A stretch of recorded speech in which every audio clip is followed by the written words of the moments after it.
1 Raja-Raja 9. Tuhan menampakkan diri kepada Salomo untuk kedua kalinya. Ketika Salomo selesai mendirikan rumah Tuhan dan istana raja dan membuat segala yang diinginkannya, maka Tuhan menampakkan diri kepada Salomo untuk kedua kalinya seperti ia sudah menampakkan diri kepadanya di Gibeon. Firman Tuhan kepadanya, "Telah kudengar doa dan permohonanmu yang kau sampaikan ke hadapanku. Aku telah menguduskan rumah yang kau dirikan ini untuk membuat namaku tinggal di situ sampai selama-lamanya. Maka mataku dan hatiku akan ada di situ sepanjang masa.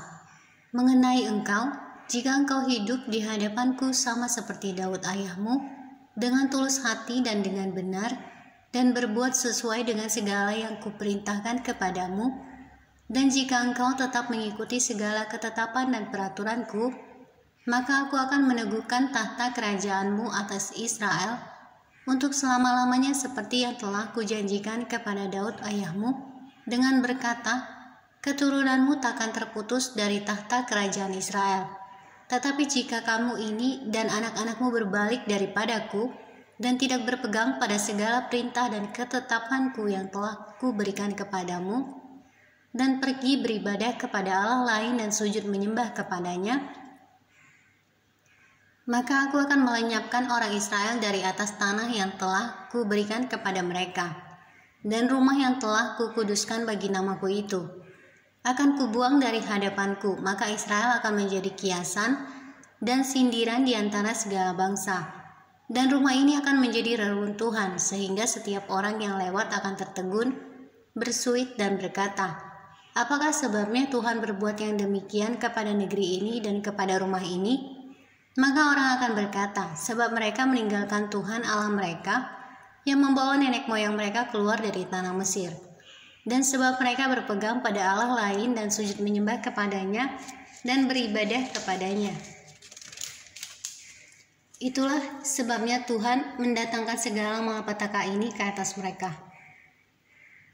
Beberapa usaha Raja Salomo. Setelah lewat 20 tahun, selesailah Salomo mendirikan kedua rumah itu, yakni rumah Tuhan dan istana raja. Oleh karena Hiram Raja Tirus telah membantu Salomo dengan kayu aras, kayu sanobar, dan emas, sebanyak yang dikehendakinya, maka pada waktu itu Raja Salomo memberikan kepada Hiram 20 kota di negeri Galilea. Tetapi ketika Hiram datang dari Tirus untuk melihat-lihat kota-kota yang diberikan Salomo kepadanya itu, maka semuanya kurang menyenangkan hatinya. Sebab itu ia berkata, macam apakah kota-kota yang telah kau berikan kepadaku ini, hai saudaraku? Maka orang menyebutkannya tanah Kabul sampai hari ini. Adapun Hiram telah mengirim kepada raja 120 talenta emas. Beginilah hal orang-orang Rodi yang telah dikerahkan oleh Raja Salomo. Mereka dikerahkan untuk mendirikan rumah Tuhan dan istana raja dan Milo, dan tembok ke Yerusalem, dan juga untuk memperkuat Hazor, Megido, dan Gezer.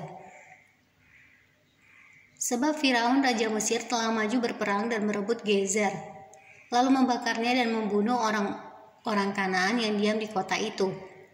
Kemudian diberikannya kota itu sebagai hadiah kawin kepada anaknya istri Salomo.